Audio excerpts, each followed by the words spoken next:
January 17, 1945. Stalag 9B, Bad Orb.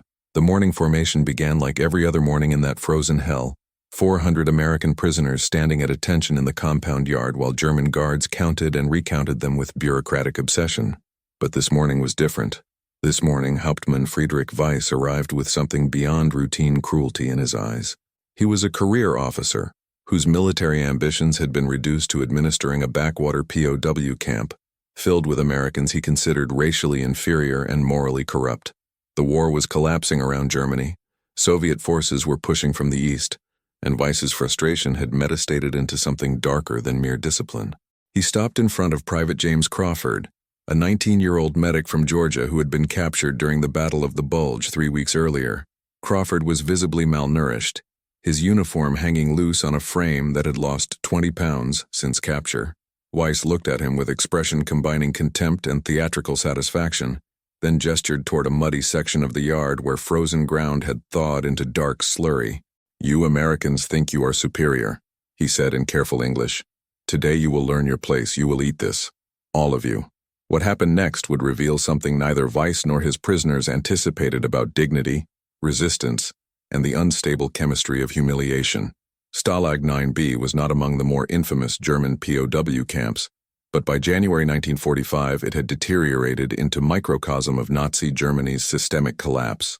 Originally designed to house 3,000 prisoners with minimal but adequate facilities, it now contained over 5,000 men, primarily American infantry captured during the Ardennes offensive, in conditions that violated even the degraded standards of wartime captivity.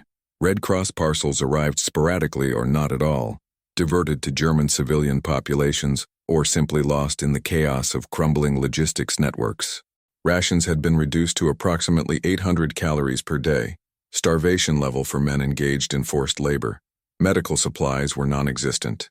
Dysentery, frostbite, and tuberculosis spread through the overcrowded barracks with epidemic efficiency.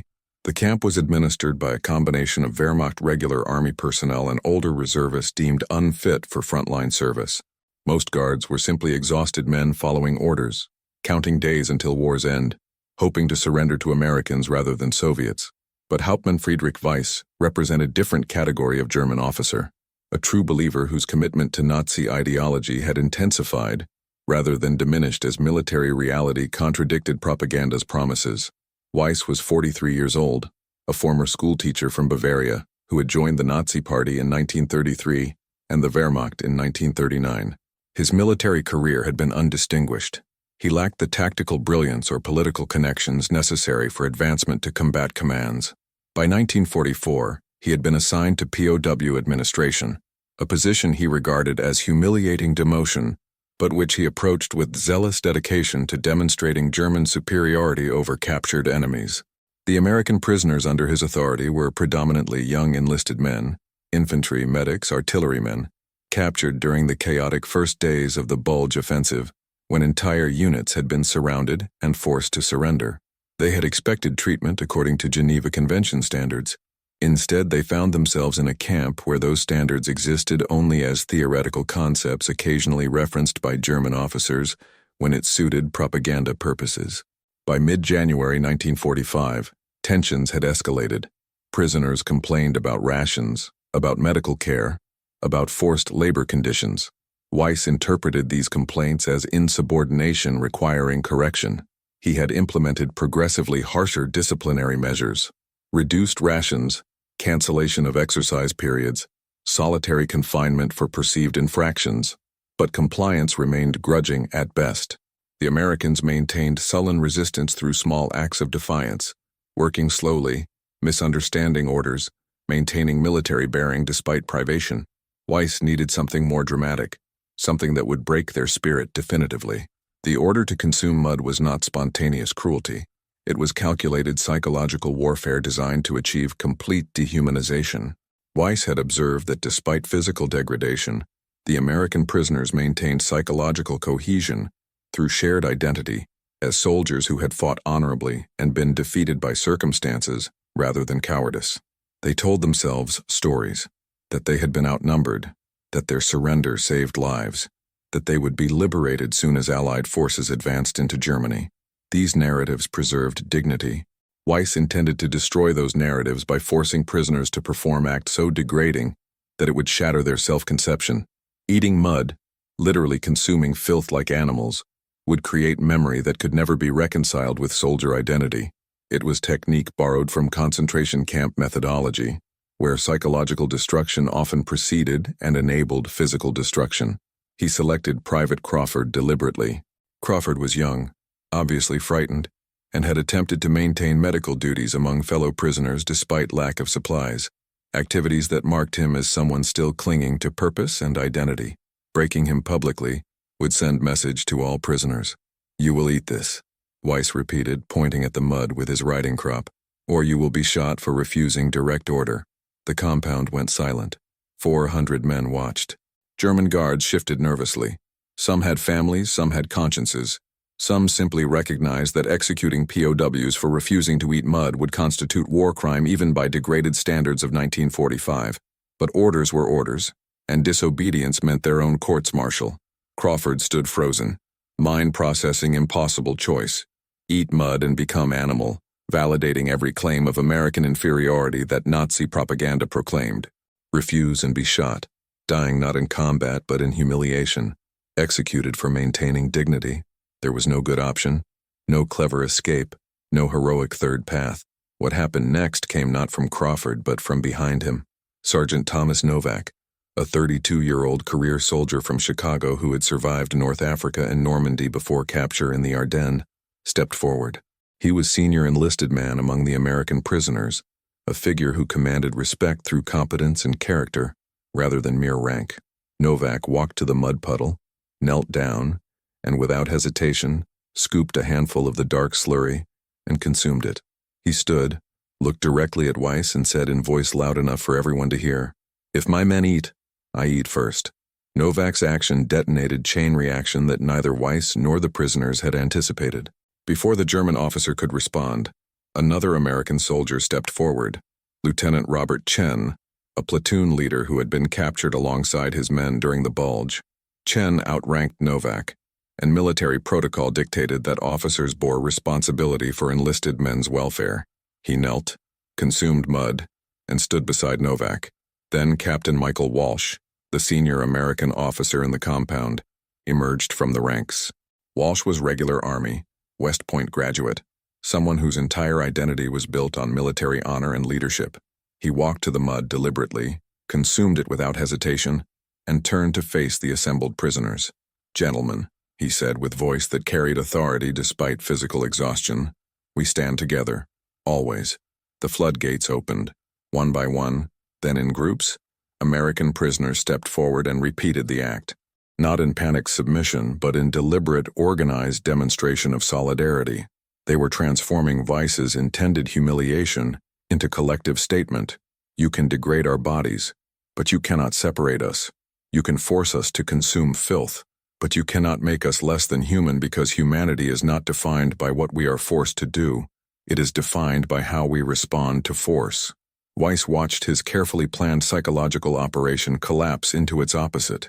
He had intended to create spectacle of individual degradation. Instead, he had catalyzed demonstration of collective resistance. The mud-eating that was supposed to prove American inferiority instead revealed social cohesion and leadership quality that transcended circumstance. He could order guards to shoot, but shooting 400 men for organized non-violent resistance would be massacre so egregious that even Wehrmacht officers would face courts-martial once Germany lost the war, an outcome that by January 1945 was mathematical certainty rather than speculation. He could select individuals for punishment, but the solidarity was now explicit and complete. Punishing leaders would create martyrs. Punishing random prisoners would only reinforce the bonds of shared suffering. The German guards watched with expressions ranging from discomfort to barely concealed admiration. Some were conscripts who had never embraced Nazi ideology. Others were simply pragmatists who recognized moral theater when they saw it. Weiss had lost control of the narrative, lost control of the psychological battlefield, and most dangerously, had revealed his impotence to the prisoners. He turned and walked away without another word, leaving the Americans standing in formation, mud on their lips, dignity intact. The hours following the mud incident revealed complex psychological landscape among both prisoners and captors. In the barracks that evening, American POWs processed the experience through different frameworks. Some felt profound shame despite the solidarity. The physical act of consuming filth triggered visceral disgust that rational understanding couldn't completely neutralize. Private Crawford, the initial target, wept quietly on his bunk, comforted by fellow prisoners who assured him he had done nothing wrong. Others experienced something closer to triumph. Sergeant Novak, whose spontaneous leadership had catalyzed the collective response, reflected in his concealed diary, written on scraps of paper hidden in the barracks. Weiss tried to make us animals. Instead, he proved we're men who protect each other. He showed weakness, we showed strength. That's the only truth that matters. But Captain Walsh, the senior officer, understood the situation with more nuanced complexity. That night he convened a secret meeting of the prisoner leadership, sergeants, lieutenants, captains, in a corner of the barracks during a period when guards were minimal. "What happened today will have consequences," he said quietly. "We won a moral victory, but Weiss is humiliated, which makes him dangerous. Humiliated men with power seek revenge. We need to be prepared." The German guards' reactions were equally complex. Several approached prisoners during evening rounds with unusual gestures. An extra piece of bread slipped to Crawford, a quiet warning to Novak that Weiss had been heard discussing disciplinary measures. A muttered comment from one older guard that not all Germans agree with such things. The solidarity display had created fissures in the captor-captive dynamic, revealing that German guards were not monolithic block of Nazi ideology, but rather complicated individuals operating under coercion themselves. Hauptmann Weiss retreated to his quarters and did not appear for evening formation count, sending subordinate officers instead. Rumors circulated among the guards that he had placed angry calls to higher command, demanding permission to implement harsher punishments. But higher command, increasingly occupied with Soviet advances from the east and Allied bombing of German infrastructure, had little interest in POW camp drama. The response reportedly was blunt: maintain order, prevent escapes, ensure prisoners remain alive for eventual exchange or liberation.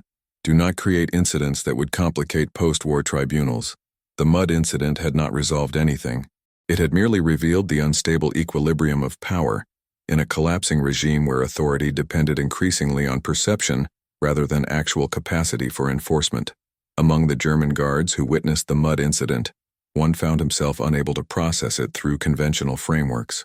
Gefreiter Klaus Richter was a 47-year-old baker from Stuttgart, conscripted in 1943 when Germany began mobilizing older men for rear area duties.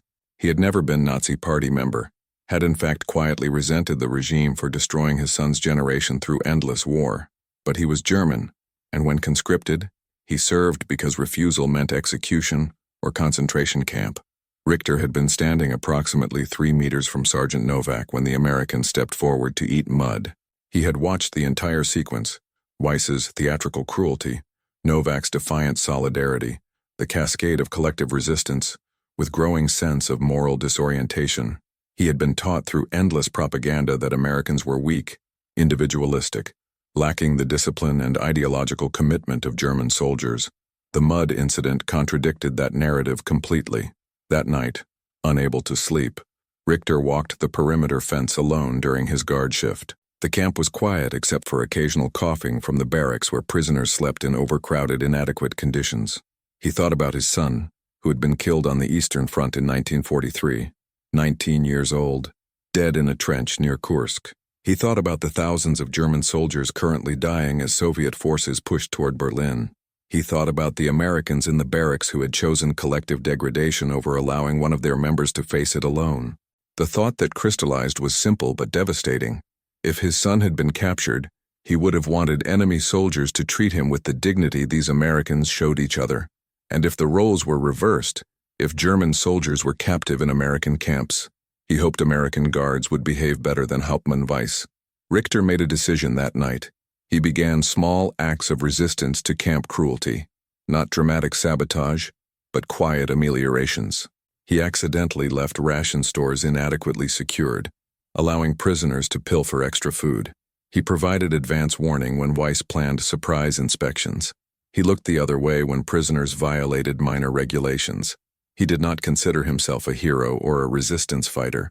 He was simply a baker from Stuttgart who had seen something in that mud-covered compound yard that reminded him of his own humanity, and he refused to completely surrender it even while wearing Wehrmacht uniform.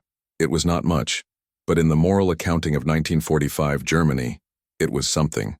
Captain Michael Walsh faced a dilemma that military academy had never prepared him for: how to lead men when traditional leadership tools, authority, resources, the promise of strategic purpose, were completely absent. In the days following the mud incident, he recognized that Weiss would seek retaliation, but that the form and timing were unpredictable. The German officer was erratic, ideologically committed, and operating in an environment where normal military discipline was eroding. Walsh convened his informal leadership council again, Novak, Lieutenant Chen, several experienced sergeants, in whispered conversation during a rare moment of unsupervised labor detail. "We have a choice," he said bluntly. "We can continue visible resistance, which maintains morale but risks provoking Weiss into lethal response, or we can adopt low-profile compliance, which may be interpreted as submission but increases survival probability until liberation." The debate was intense. Novak argued for continued resistance. "We've shown we won't be broken. Backing down now invalidates everything we did. It tells Weiss he can control us through fear." Chen, more pragmatic, countered, "The war is nearly over. Germany is collapsing. Every day we survive is a day closer to going home. Provoking an unstable officer when liberation is potentially weeks away is tactically stupid." Walsh listened, then made the decision that leadership demanded: strategic ambiguity. They would maintain internal cohesion and dignity, but avoid overt provocations. Comply with legitimate orders, resist illegitimate ones through passive methods, work slowly, misunderstand instructions, use bureaucratic obstruction. It was not heroic, but it was calculated for maximum survival probability. But the moral weight of the decision haunted Walsh. He was condemning his men to continued degradation and potential death from malnutrition and disease, betting that liberation would arrive before conditions became catastrophic. He was prioritizing survival over honor, pragmatism over principle. In the calculus of military leadership, it was probably correct. In the moral accounting of self-conception, it felt like betrayal of the solidarity they had demonstrated in that mud-covered yard. One night, unable to sleep, Walsh confided in Novak, "I keep thinking about the men who won't make it, who'll die of dysentery or starvation before liberation. Did I make the right call? Should we be fighting harder, resisting more visibly, forcing Germans to either kill us or treat us humanely?" Novak had no comforting answer. "You made the call you thought saved the most lives. Whether it's right, we'll know when we count survivors." Leadership in extremis offered no moral clarity, only terrible choices and the hope that history would be merciful in its judgment. February 3, 1945, 17 days after the mud incident. Hauptmann Weiss's retaliation came not as single dramatic confrontation, but as systematic erosion of prisoner conditions, calculated to remain just within plausible deniability of Geneva Convention violations. Rations were reduced again, officially attributed to supply disruptions from Allied bombing. Work details were extended, officially justified as necessary labor for camp maintenance. Medical care was denied for anything short of life-threatening emergencies, officially explained as shortage of medical supplies throughout Germany. The cumulative effect was devastating. Men who had been malnourished became skeletal. Dysentery spread through the barracks with increased virulence. 2 prisoners died within a week, one from pneumonia, one from infected frostbite that could have been treated with basic antibiotics, but was simply ignored until gangrene made amputation necessary, and then the amputation was botched, and then the prisoner died of infection. The deaths transformed the psychological dynamic.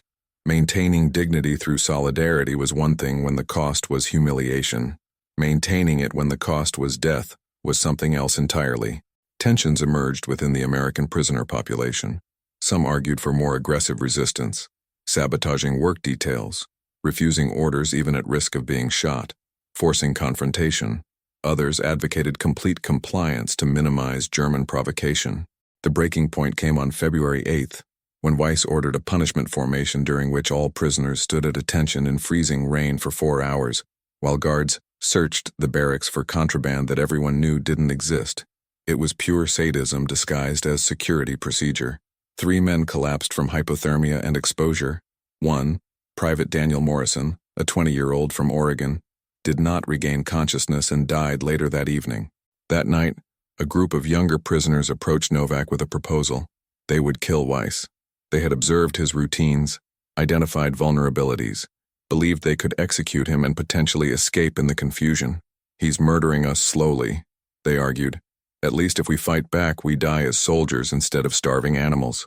Novak faced the most difficult decision of his life.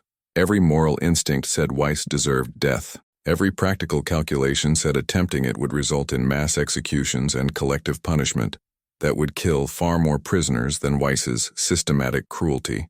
He had to choose between justice and survival, between the satisfaction of revenge and the responsibility of protecting men under his informal command. The plan to assassinate Weiss never reached execution because of intervention from unexpected source. On February 10th, a Wehrmacht major named Otto Brenner arrived at Stalag 9B on inspection tour, mandated by High Command as part of systematic review of POW camp conditions. The inspection was not motivated by humanitarian concern, but by pragmatic calculation. Germany was losing the war, and post-war treatment of German POWs held by Allies would partially depend on documented treatment of Allied POWs held by Germany. Major Brenner was professional officer of the old Prussian military tradition, a man who despised Nazi ideology, but had served the German state through belief in duty and order. He arrived expecting routine inspection, and instead found camp hovering on edge of humanitarian catastrophe. The prisoner mortality rate was nearly 3 times acceptable, even by lowered standards of 1945. The barracks were disease-ridden. The food supply was inadequate even by German military's degraded logistics capabilities. More importantly, Brenner heard rumors from his own guards, particularly Gefreiter Richter, who had been waiting for opportunity to report Weiss's conduct to someone outside the camp's chain of command. Richter provided detailed account of the mud incident, the systematic retaliation, the deaths that could have been prevented with minimal intervention. Brenner confronted Weiss in his office with bureaucratic directness. "Your conduct violates explicit orders from High Command regarding POW administration. You are creating documentation that will be used in war crimes tribunals. You are endangering German prisoners held by Americans through reciprocal retaliation. You are dismissed from command effective immediately and will report to regional headquarters for disciplinary review." Weiss attempted to defend himself through appeals to Nazi ideology, arguing that harsh treatment of Americans was justified by racial superiority doctrine. Brenner cut him off with contempt. "The Führer's ideology does not supersede military regulations or strategic necessity. You are not defending Germany. You are satisfying personal sadism and jeopardizing post-war prisoner exchanges. You are relieved." Within 24 hours, Weiss was removed from Stalag 9B. Brenner installed a temporary commandant with explicit orders: restore conditions to minimal Geneva Convention compliance, improve rations using emergency supplies, provide basic medical care, and maintain discipline through professional military standards rather than theatrical cruelty. The American prisoners watched this transition with cautious hope, tempered by learned skepticism. They had survived Weiss's vendetta, but the broader question remained: how many would survive until liberation, and what psychological scars would they carry from months of systematic degradation? Stalag 9B existed in strange temporal space during the final weeks of the European War, simultaneously improving under Brenner's administrative reforms and deteriorating as Germany's infrastructure collapsed. Rations improved slightly, but remained inadequate. Medical supplies arrived sporadically but never sufficiently. The guards became increasingly distracted, listening to rumors of Soviet advances, American penetrations across the Rhine, the inevitable reckoning approaching. Captain Walsh and his leadership team focused on preparing prisoners for liberation, which intelligence suggested was imminent but unpredictable. They organized clandestine discussions about maintaining order during the chaotic transition period between German abandonment and Allied arrival. They identified prisoners with medical training to provide emergency care. They documented German personnel who had shown decency, like Richter, and those who had committed abuses, creating informal records for potential war crimes investigations. The psychological atmosphere shifted from survival desperation to anticipatory tension. Men who had accepted the possibility of dying in captivity now confronted the prospect of actually surviving. The emotional adjustment was unexpectedly difficult. Some prisoners experienced breakdown as adrenaline-fueled survival mode gave way to processing accumulated trauma. Others became almost manic with hope, making risky decisions based on belief that liberation was days away when it might still be weeks. Sergeant Novak observed these dynamics with concern. He organized structured activities to maintain discipline and purpose. Informal classes taught by prisoners with specialized knowledge, organized athletics despite malnutrition, even theatrical performances using scripts created from memory. The goal was to prevent psychological disintegration during the dangerous liminal period between captivity and freedom. On March 28, 1945, the prisoners woke to find German guards had abandoned the camp during the night. The towers were empty. The administrative offices were cleared of personnel and documents. Stalag 9B had been simply abandoned as German forces retreated before American advance. The American prisoners faced a new challenge. They were technically free, but they were in the middle of a combat zone, surrounded by retreating German forces, civilian populations, and the chaos of military collapse. Walsh made the decision to remain in the camp and wait for organized liberation rather than risk scattering into the German countryside, where they might be killed by retreating soldiers, vengeful civilians, or friendly fire from advancing American units. They raised an American flag sewn from scraps of fabric over the compound and waited. Liberation arrived 36 hours later. Elements of the 9th Armored Division, March 30th, 1945, 14:35 hours. The sound of American tank engines was the most beautiful sound any of the prisoners had ever heard. Sherman tanks rolled into Stalag 9B's compound with methodical caution, turrets rotating, searching for threats that no longer existed. Infantry followed, moving tactically, securing the perimeter. The liberated prisoners tried to cheer, but many were too weak. Some wept. Others simply stood in stunned silence, unable to process that their captivity had actually ended. Captain Walsh stepped forward to meet the American commanding officer, a young lieutenant colonel who looked simultaneously relieved and horrified at the condition of the men he had just liberated. Captain Michael Walsh, United States Army, senior officer of American POWs at this facility, Walsh said, rendering as crisp a salute as his emaciated body could manage. The lieutenant colonel returned the salute, then immediately ordered his medics forward. Get these men food, water, medical evaluation. Careful with the feeding, they'll be malnourished. We need to avoid refeeding syndrome. He turned back to Walsh.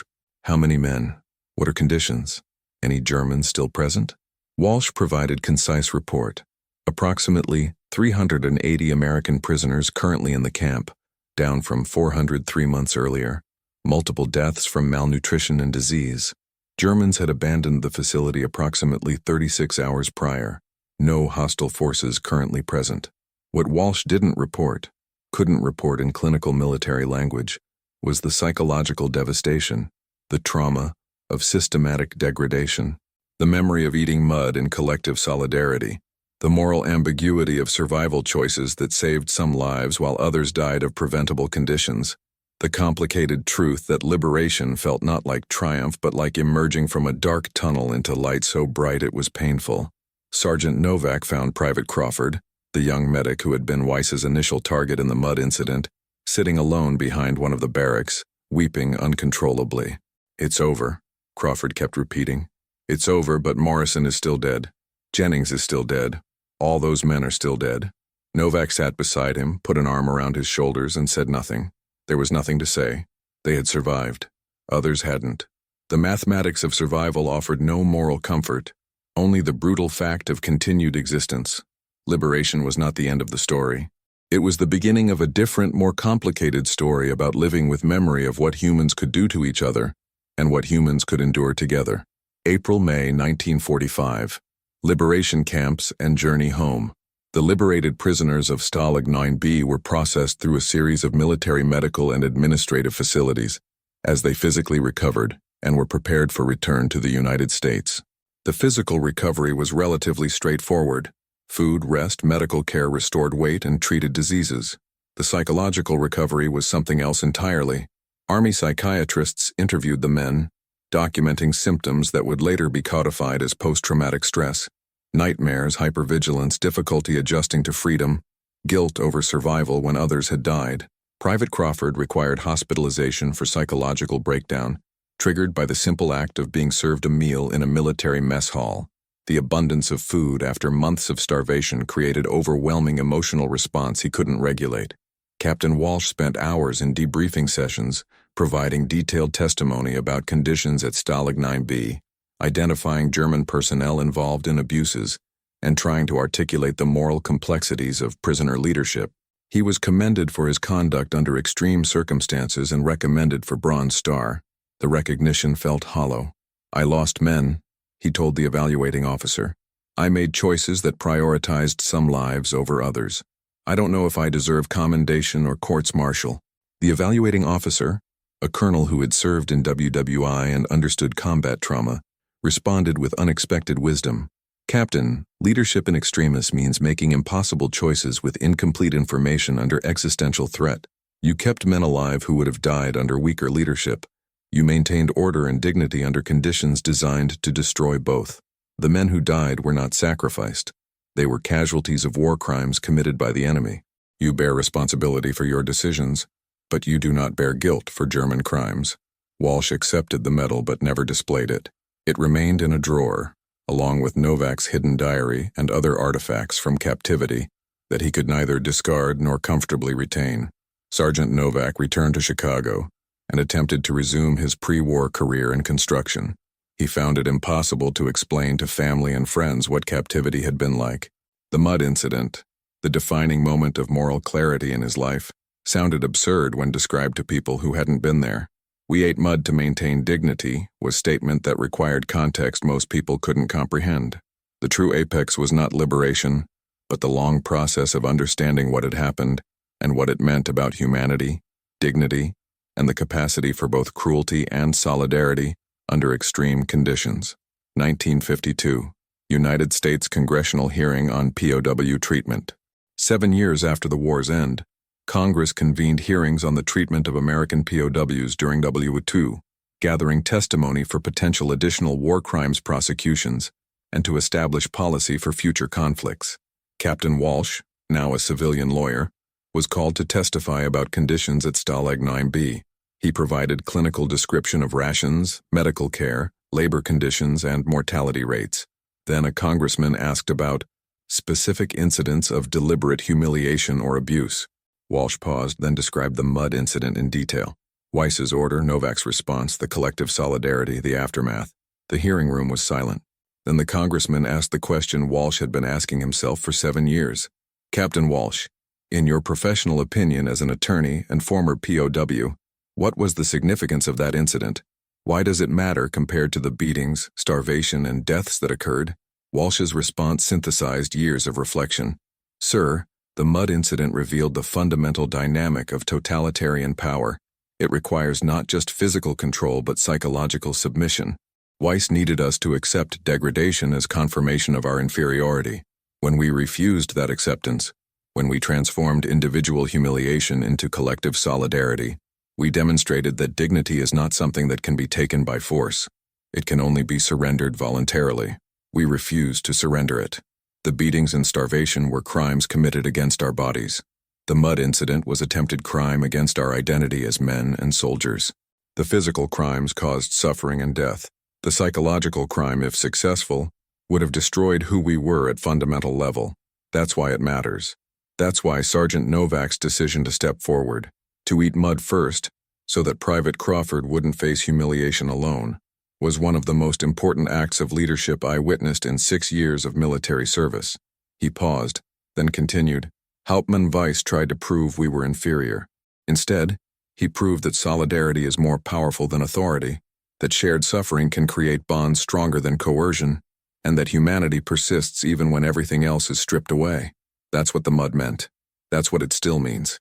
The testimony was entered into congressional record.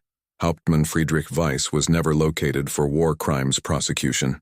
He disappeared during Germany's collapse, presumably killed or successfully hidden among displaced populations. But the record of his crimes and the record of American resistance to those crimes remained as historical testimony. 1989, Chicago, Illinois. Thomas Novak died at age 76, surrounded by family who knew him as devoted husband, skilled contractor, quiet man who rarely discussed the war. His obituary mentioned military service briefly. What-Twiti veteran, POW, Purple Heart recipient. It did not mention the mud incident because most people, including his children, had never heard the story. But at his funeral, an elderly man appeared, James Crawford, now 74, who had traveled from Georgia specifically to pay respects. Crawford approached Novak's widow and asked permission to speak briefly during the service. He told the story of that January morning in 1945 when a scared 19-year-old medic faced impossible choice between humiliation and death, and how a sergeant he barely knew stepped forward to transform that choice into something else entirely. "Your husband saved my life," Crawford told the assembled mourners. "Not by pulling me from burning building or taking bullet meant for me. He saved my life by refusing to let me face degradation alone. He taught me that dignity isn't what others grant us. It's what we grant each other. I've spent 44 years trying to live up to the example he set in that moment. I don't know if I've succeeded, but I've tried." Michael Walsh, now a retired federal judge, was also present. He spoke briefly about leadership, about the difference between authority and moral courage, about how some decisions made in split seconds under extreme pressure reveal character more clearly than lifetime of careful choices. The mud incident, that moment of collective solidarity in frozen German prison camp yard, had rippled forward through decades. Crawford had become physician, driven by memory of men who died from preventable medical neglect. Walsh had pursued law focusing on human rights, shaped by understanding of how legal frameworks either protect or fail to protect human dignity. Novak had raised children with emphasis on standing up for those who couldn't defend themselves, on being willing to absorb suffering to protect others. The story was never famous. No movies depicted it, no history books prominently featured it. But the men who experienced it, and the people they influenced through subsequent decades, carried its lesson, that humanity is most clearly defined not in moments of comfort and safety, but in moments when maintaining dignity requires sacrifice. And sometimes maintaining dignity means eating mud together, rather than letting any single person face degradation alone. In January 1945, a German officer attempted to break American prisoners' spirits by forcing them to consume mud. Instead, he catalyzed demonstration of solidarity that revealed the limits of coercive power and the resilience of human dignity. The incident lasted minutes. Its meaning endured for lifetimes. If this story prompts reflection on the nature of dignity, the power of collective resistance, and the way small acts of courage ripple forward through time, then it has fulfilled its purpose. To remember that in humanity's darkest moments, when systems and individuals seek to reduce people to less than human, solidarity and shared sacrifice can preserve what coercion can never destroy, the fundamental truth that we are responsible for each other, and that responsibility defines us more truly than any degradation we are forced to endure.